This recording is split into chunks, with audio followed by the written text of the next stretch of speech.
Bonjour à tous, dans cette nouvelle vidéo, j'aimerais qu'on discute ensemble des halakhot concernant l'interdiction de se raser la barbe rapportée par la Torah. Donc dans le Sefer Vaïkra, le pasuk dit « Lo tashrit et peat zekanecha » tu ne détruiras pas les coins de la barbe. Alors la Mishnah, dans Masechet Makot, explique, Masechet Makot, donc le traité Makot, explique qu'il y a 5 coins dans la barbe et que pour chacun, il y a un interdit de la Torah indépendant. Il y a un débat entre les Tanaïm, entre les sages de la Mishnah, concernant celui qui se raserait la barbe d'un seul coup. Est-ce qu'il est en train d'enfreindre un seul interdit, étant donné qu'il ne réalise qu'une seule action, donc il est en train de réaliser donc qu'une seule infraction, ou bien il s'agit de 5 infractions différentes, étant donné qu'il y a 5 coins de la barbe. La halakha suit l'opinion la plus stricte et on enfreint 5 interdits de la Torah quand on se rase la barbe, même si on le fait d'un seul coup. Alors, où se trouvent ces fameux 5 coins de la barbe? Alors, des explications qu'en donnent les Rishonim, donc les commentateurs médiévaux, il ressort que les coins de la barbe, ce sont tout d'abord les protubérances osseuses au niveau de la jonction entre la mâchoire inférieure et la mâchoire supérieure, donc c'est au niveau de l'articulation, donc ça fait 2 coins. Ensuite, on a les coins de la mâchoire inférieure, la zone où la mâchoire inférieure se recourbe, ça fait 4 coins.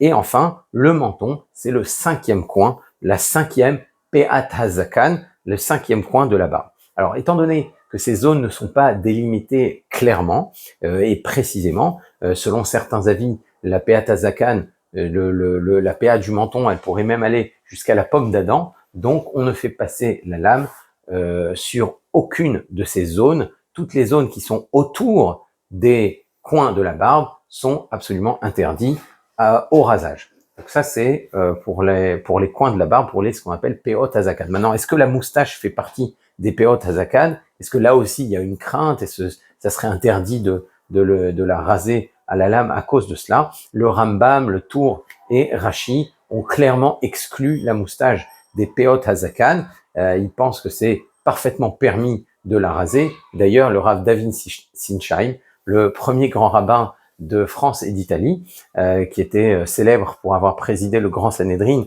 à l'époque de Napoléon, ne gardait que le collier et se rasait la moustache. Alors maintenant, je ne suis pas sûr qu'il rasait la moustache à la lame, mais en tout cas, même s'il le faisait, il avait évidemment de grands maîtres qu'il pouvait suivre pour cela.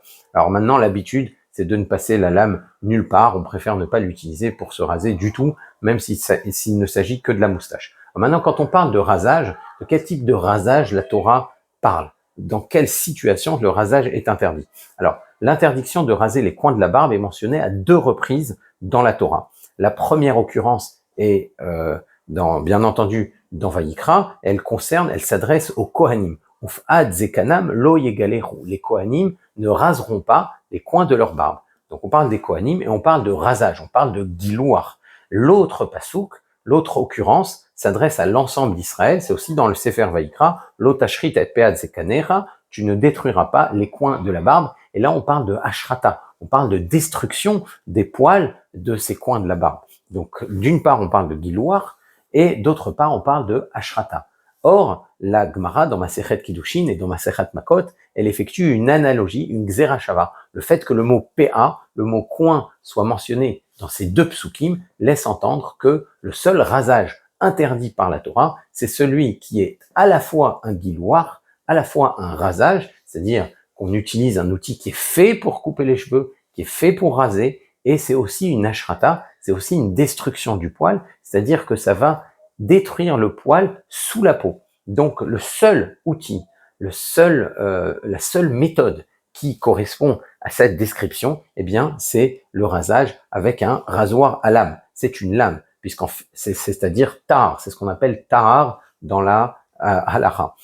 Parce que le tahar, le rasoir, la lame du rasoir, en faisant pression sur la peau, coupe le poil sous la peau, et donc c'est à la fois un gilouar, puisque c'est un outil qui est fait pour couper les cheveux, mais c'est aussi une ashrata, puisque avec la pression de la lame, ça coupe le poil sous la peau, c'est donc à la fois un gilouar et à la fois une ashrata, et c'est ça ce que la Torah interdit. Alors maintenant, quand on coupe la barbe sans qu'il n'y ait de ashrata, sans qu'il n'y ait de destruction du poil, est-ce que c'est interdit? Alors, quand on le fait au ciseau ou à la tondeuse par exemple, c'est un guilloir, c'est un outil qui est fait pour couper les cheveux, mais ce n'est pas une ashrata, puisqu'on ne coupe pas le cheveu, qu'on ne coupe pas le poil sous la peau.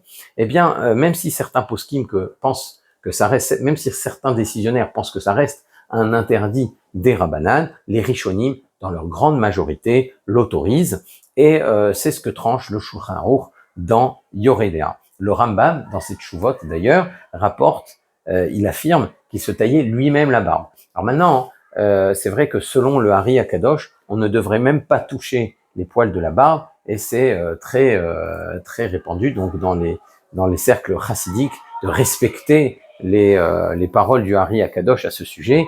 D'ailleurs, le Rabbi Rachab était très célèbre pour avoir justement encouragé ces Bachurim, ces garçons à la yeshiva, à ne pas se toucher la barbe.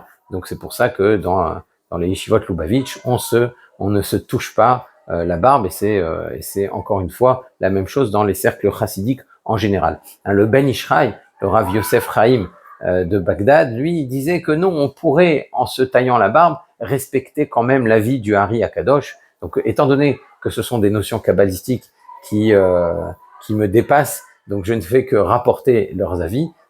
En tout cas, ça explique que chez les Sfaradim, même ceux qui sont sensibles à la Kabbalah peuvent se permettre aussi de se tailler la barbe en référence à l'opinion du Rav Yosef Chaim de Bagdad, donc au Ben Ishraï. Maintenant, selon la stricte halakha, encore une fois, c'est permis tout à fait de se tailler la barbe, et même de se la tailler de très près. C'est ce qu'on appelle dans la halakha, et ce qui est rapporté dans le Shulchan Aruch, misparaim ke'en ta'ar, des ciseaux comme une lame. C'est-à-dire que le ciseau, on le rapproche très près de la peau et on coupe très fin le poil, mais on le coupe pas sous la peau. Donc, dans la mesure où il n'y a pas de hashrata, eh bien, ça reste permis, ça reste guilloir. Ça reste guilloir sans hashrata. C'est misparaim ke'en ta'ar. Ce sont des ciseaux presque comme la lame, et donc c'est pour cela que c'est permis. Alors maintenant, qu'est-ce qui se passe si on fait une hashrata, une destruction du poil, mais qu'il n'y a pas de guilloir? Est-ce que ça existe? Le cas inverse. Eh bien, la Mishnah rapporte un débat concernant ce genre de situation. Elle rapporte les opinions de Rabbi Eliezer et de Tanakama à propos du melaket ou du milkat et du raïtani. Alors le milkat, c'est l'épilateur ou la pince à épiler, et le raïtani, Rashi le décrit comme une sorte de rabot, et là, on détruit effectivement le poil de la barbe, mais il n'y a pas de guilloir. Ce ne sont pas des outils qui sont faits pour couper les cheveux. Donc ce n'est pas un guilloir, mais il y a ashrata. Eh bien, d'après Rabbi Eliezer, c'est interdit, mais d'après Tanakama, et c'est la halakha, c'est permis. Donc on aurait le droit de se raser la barbe en utilisant ce genre d'outils, ce genre d'instruments. Maintenant, il n'y a pas véritablement d'application pratique à ces cas-là, puisque l'opération, elle risque d'être un peu douloureuse. C'est pas ce qu'on utilise en général. On n'utilise pas de pince à épiler ni d'épilateur pour se raser la barbe. Ça fait extrêmement mal. Mais en tout cas, selon la halakha, il n'y a pas de problème. Alors le Ritba, le Rav Yom Tov ben Avraham de Séville, il rapporte au nom du Rama, donc le Ritba, Rav Yom Tov ben Avraham de Séville, il rapporte au nom du Rama. Le Rama, c'est Rabbeinu Meir Abou Alafia. On ne parle pas du Rama Rav Moshe Serles, le très célèbre commentateur de référence pour les communautés ashkénazes. On parle d'un autre Rama. On parle du Rav Meir Halevi Abou Alafia, qui était un décisionnaire, un commentateur médiéval espagnol. Eh bien, il dit que l'utilisation d'une crème dépilatoire, elle est autorisée. Et elle est autorisée, il dit, même selon Rabbi Eliezer. Même Rabbi Eliezer l'autoriserait. Il dit que c'est même pas une situation où il y aurait un doute à ce sujet. Tous les Tanaïm sont d'accord. Et donc on peut utiliser une crème dépilatoire pour se raser.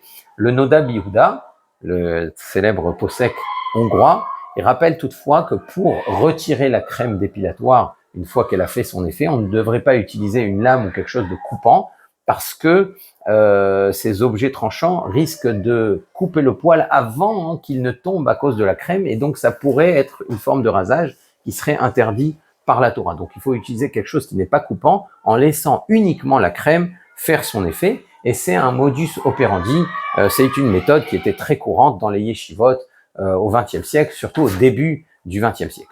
Alors maintenant, le rasoir électrique. Est-ce que le rasoir électrique pose un problème dans la halakha? Est-ce qu'il est permis?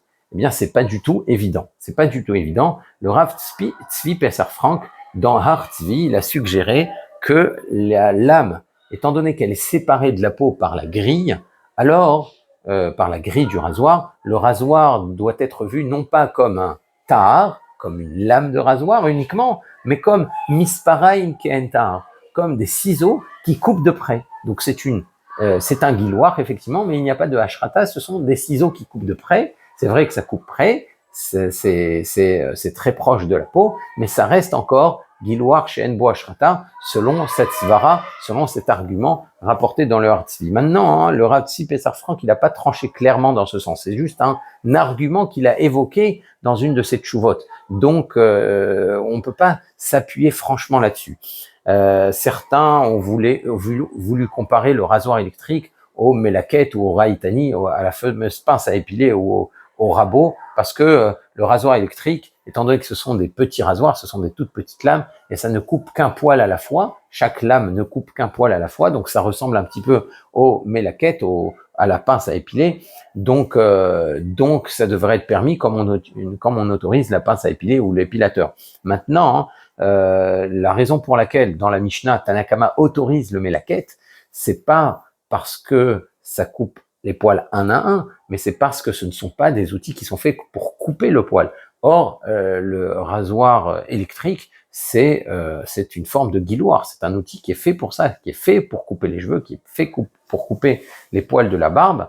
Donc c'est un argument aussi qui est un peu bancal, qui est difficile à mettre en avant. Alors, il y avait un Mahon, une société, un Mahon Tzomet, qui est très célèbre, qui parle de halakha et de technologie, donc qui longtemps a présenté des modèles autorisés selon les critères suivants.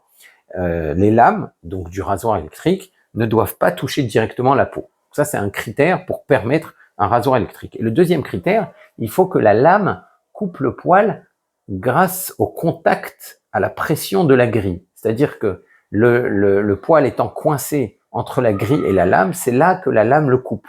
Donc à ce moment-là, l'action de la lame du rasoir électrique n'est pas celle d'un rasoir à main, c'est celle d'un ciseau. Il faut que le poil soit coincé, soit bloqué par la grille du rasoir électrique pour que la lame puisse le couper. Alors là, ça ressemble, ça décrit un petit peu le processus du misparaim ke'en tahar, des ciseaux qui coupent de près, puisque des ciseaux, c'est justement deux lames qui coupent le poil et non une lame qui rentre sous la peau pour couper le poil. Donc ce sont ces deux critères qui ont permis au Mahon Tzomet de présenter de nombreux modèles de rasoirs